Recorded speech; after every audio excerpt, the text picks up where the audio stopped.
नमस्कार दोस्तों, मैं हूं पवन और आप देख रहे हैं न्यूज़ 16 टुडे। आइए देखते हैं आज की कुछ खास खबरें।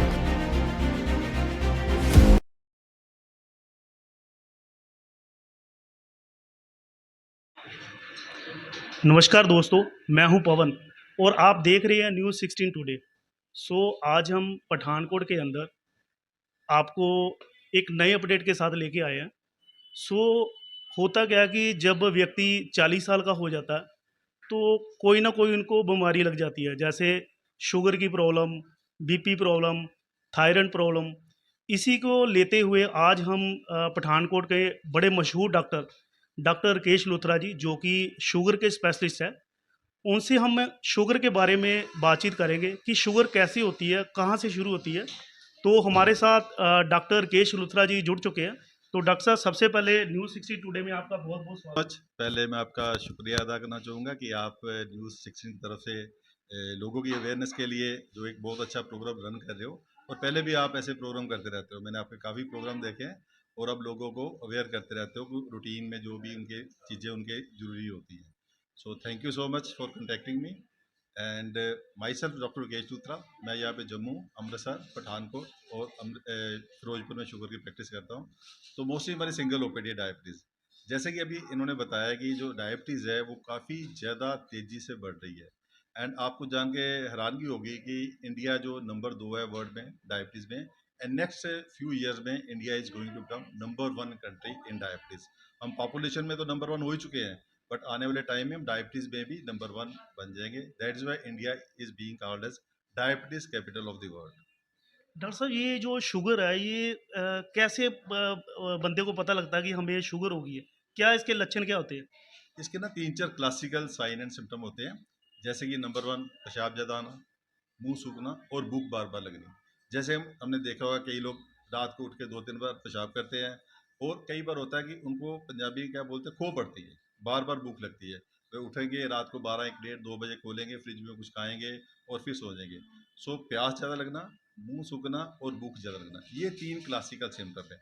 इसके अलावा tiredness is very common. Diabetes के जो पेशेंट होते हैं ना, काफ़ी टायर्ड फील करते हैं, और बड़े ज़्यादा मैंने देखा है पेशेंट इस टायर्डनेस को ना अपने स्ट्रेस और लाइफस्टाइल को ब्लेम करते हैं, और उनकी शुगर काफ़ी जो होती है वो डिले हो जाता है डायग्नोज करने में। तो कुछ लोग हैं वो कॉम्प्लिकेशंस प्रेजेंट करते हैं। जैसे कि हमने देखा है कि टाइप 2 डायबिटीज़ में 30% पेशेंट को कुछ ना कुछ तरह की किडनी की इन्वॉल्वमेंट होती है। 20 to 25% जो तो आईज प्रॉब्लम के साथ प्रेजेंट करते हैं। कईयों को पैरों में जख्म हो जाता है। एंड देखा गया कि जितने कार्डिक पेशेंट होते हैं उनमें से 40 to 50% जो होते हैं वो डायबिटीज़ होते हैं।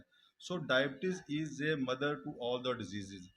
आंखों की बीमारी हो, लिवर की बीमारी हो, किडनी की बीमारी हो, पैरों की बीमारी हो, और हार्ट की बीमारी हो, या कोई ब्रेन की बीमारी हो, इन सब चीज़ों में डायबिटीज़ एज प्ले एक बड़ा तगड़ा रोल प्ले करती है। ये क्या करती है, आग में घी का काम करती है। It act as a fuel to fire. So ये सब चीज़ों को कॉम्प्लिकेट कर देती है diabetes, such kind of thing. Doctor साहब, जैसे मैंने सुना है कि शुगर का जो पेशेंट होता है, उनको मीठे की काफ़ी देखिए परहेज़ करना पड़ता है। तो क्या मीठे के साथ-साथ अगर गुड़ में भी ऐसी प्रॉब्लम होती है? गुड़ खाने से शुगर होती है? हमारे काफ़ी लोग हैं जो स्पेशली गांव के लोग हैं, वो इसी मिसकंसेप्शन में रहते हैं कि वो चीनी तो बंद है पर गुड़ और शक्कर का इस्तेमाल कर सकते हैं। जी। सो गुड़ और शक्कर भी ऑलमोस्ट उतने ही नुकसानदेह जितनी चीनी नुकसानदेह करती है। मेरे पास कई लोग आते हैं कि हम घर का बनाया गुड़ खाते हैं, तो गुड़ तो किसी के फैक्ट्री में तो बनता है, ज़्यादा लोग घरों में बना रहे हैं। तो गुड़ और शक्कर और चीनी और शहद ऑलमोस्ट उतना ही हार्मफुल है शुगर के पेशेंट के लिए जितनी चीनी है।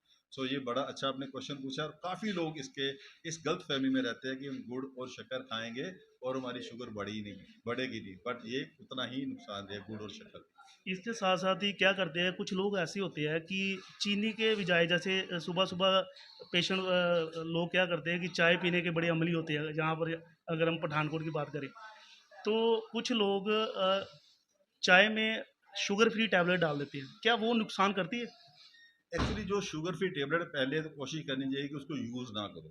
हाँ, ये चीनी से कम हार्मफुल है as far as sugar is concern. Sugar बढ़ाने में ये इसका कोई ज़्यादा रोल नहीं है। बट हमने देखा कि इससे क्या होता है कि बंदे को मीठा खाने की आदत रहती है, उसके जो टेस्ट रिसेप्टर होते हैं वो एकमनेटाइज नहीं होते हैं कि वो मीठा ना खाए, और बंदे को जब शुगर फ्री टेबलेट नहीं मिलती वो कुछ ना कुछ मीठा खा लेता है। और कुछ स्टडीज़ में ये भी पाया गया कि अगर इसको 10 या 15 साल से यूज़ करते हैं तो ब्रेन के जो कॉग्निटिव फंक्शन होते हैं वो थोड़े से डिक्लाइन होते हैं। तो प्रेफर ये करना चाहिए कि शुगर फ्री टेबलेट अवॉइड करें, but once in a while कभी कभी अगर पेशेंट से कंट्रोल नहीं होता तो इसको यूज किया जा सकता है, बट बड़ी लिमिटेड अमाउंट में। So this is not a very safe option for the diabetic patient. तो डॉक्टर साहब जो पेशेंट ही होते हैं शुगर के ही, तो उनकी डाइट क्या होनी चाहिए वैसे? एक्चुअली आपने बड़ा अच्छा क्वेश्चन पूछा, बट मैं ये आपको कहना चाहता हूँ कि आज के ज़माने में जो एक नॉर्मल पेशेंट है, नॉर्मल पर्सन है, जिसको डायबिटीज़ है या डायबिटीज़ नहीं है, डाइट ऑलमोस्ट सेम है। क्योंकि हमारा आज का लिविंग जो सिटिंग लाइफस्टाइल बहुत ज़्यादा हो गया है, एक्सरसाइज बहुत कम हो गई है, हमारे पास व्हीकल आ गए हैं एंड होम डिलीवरी हो गई है। सो एक जो पेशेंट को अगर डायबिटीज़ है तो उसको भी रसगुल्ला, गुलाब जामुन, गुड़ और शक्कर, चीनी कम इस्तेमाल करना चाहिए अगर वो ओबीज है। सो बेसिकली टाइप 2 डायबिटीज में हमने देखा कि 85% लोग ओबीज है। So obesity leading on to diabetes, that is called as diabesity. So combination of obesity, obese, मोटापापन और शुगर, उसे कहते हैं कि मोटापापन leading to sugar, diabesity. So परहेज दोनों के लिए ऑलमोस्ट सेम है, और शुगर के पेशेंट को कुछ खास कर परहेज करना चाहिए। पहले तो उसे अपने डॉक्टर से कंसल्ट करके, मीट करके, उससे बैठ के अपने एक प्रॉपर डाइट प्लान बनाना चाहिए, डाइट चार्ट बनाना चाहिए। एक बंदा है जिसका वेट 110 किलो है, वो फिजिकल एक्टिव है, उसकी कैलोरीज रिक्वायरमेंट एक बंदे से जिसका वेट 55 किलो है और वो सीडेंटरी लाइफ स्टाइल है उसका, उसकी रिक्वायरमेंट बिल्कुल अलग है। सो बेटर ये है कि अपने डाइटिशियन से मिलके या डॉक्टर से मिलके अपनी रिक्वायरमेंट के हिसाब से, जैसे कुछ पेशेंट होते हैं जिनमें किडनी डिसऑर्डर होता है, लिवर डिजीज होती है, या कोई फूड की इंडाइजेशन होती है, तो हर बंदे को एक कस्टमाइज डाइट प्लान चाहिए। जैसे हमारे साथ पठानकोट में भी, जम्मू में भी, अमृतसर में भी मेरे वाइफ होते हैं राधिका लूथरा, वो हर पेशेंट को उसकी एक रिक्वायरमेंट के हिसाब से, कैलोरीज कंटेंट के हिसाब से, या उसको प्रोटीन, कार्बोहाइड्रेट और फैट की कितनी रिक्वायरमेंट है, उसे कस्टमाइज डाइट प्लान देखते हैं, दे के हम प्लान करते हैं। अगर पेशेंट ये सब कुछ नहीं कर सकता, वो ऑनलाइन अपनी कैलोरीज रिक्वायरमेंट काउंट करके, कई ऐप है आजकल, माई फिटनेस पॉल करके ऐप है या कोई ऐप में, आप अपना कैलोरीज काउंट करो और उसके हिसाब से अपना डाइट को करो, ताकि आपके मैक्रो एंड माइक्रो न्यूट्रिएंट्स आपके पूरे आए और आपकी शुगर भी ठीक रहे और आपकी हेल्थ भी ठीक रहे। तो हमारे साथ अभी काफ़ी पेशेंट जो शुगर के हैं, वो उनका कहना था कि क्या टैबलेट खाने से या टैबलेट ना खाए तो इसका कोई ऐसे इलाज है कि टैबलेट ना खाए तो शुगर स्टेबल हो सके? ये भी आपने बहुत अच्छा क्वेश्चन पूछा। एक्चुअली मैं इस पर रिसर्च भी कर रहा हूँ, रिवर्सल ऑफ डायबिटीज, और ये मैं पेपर प्रेजेंट करूंगा नेक्स्ट ईयर में बीएमजे में।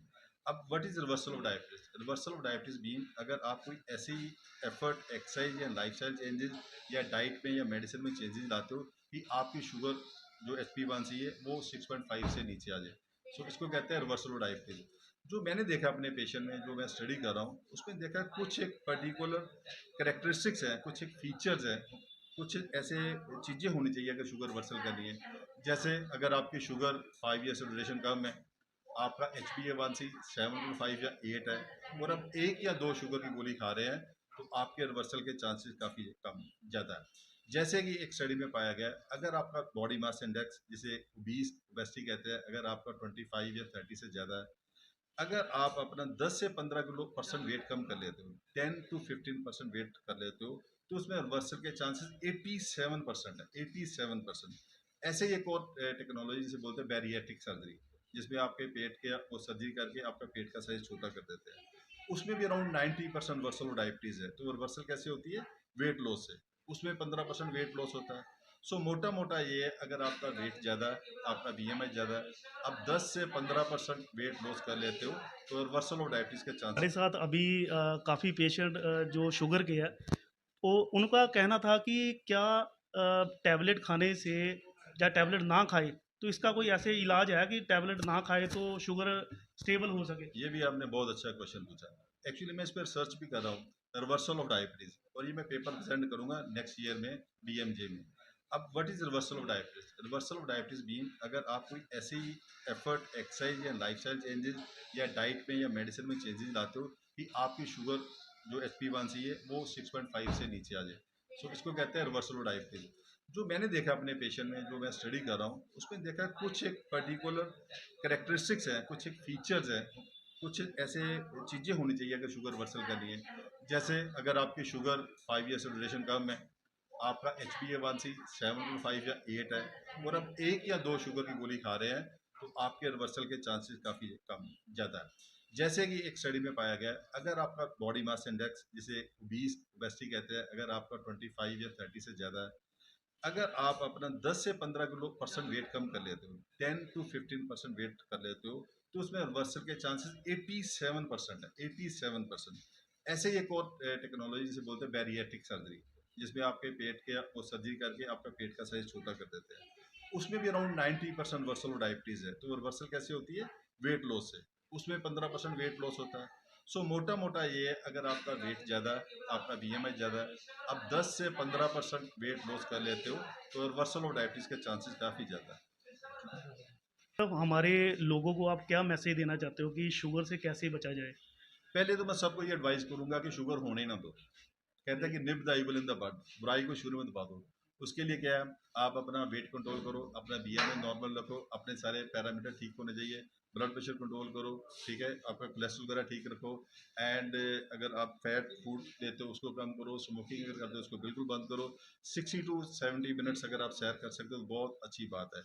अगर शुगर हो भी गई है तो काफ़ी लोगों में ये रिवर्स की जा सकती है। जैसे मैंने बोला कि वैसे ही में जी। अपने डॉक्टर से कंसल्ट करो, अपना HbA1c टेस्ट कराओ, अपनी आइज़ का टेस्ट कराओ, पैरों का टेस्ट कराओ, लिवर और हार्ट के टेस्ट कराओ। मैंने काफ़ी लोग देखे आजकल, वो क्या करते हैं, ग्लूकोसेंट्रिक होते हैं। ग्लूकोसेंट्रिक की कहते हैं डॉक्टर साहब हमारी शुगर तो ठीक चल रही है, फिर क्या जरूरत है वो टेस्ट कराने की। एक्चुअली शुगर बीमारी किस चीज़ की है? शुगर तो बीमारी कॉम्प्लिकेशंस की। कॉम्प्लिकेशंस कौन सी है?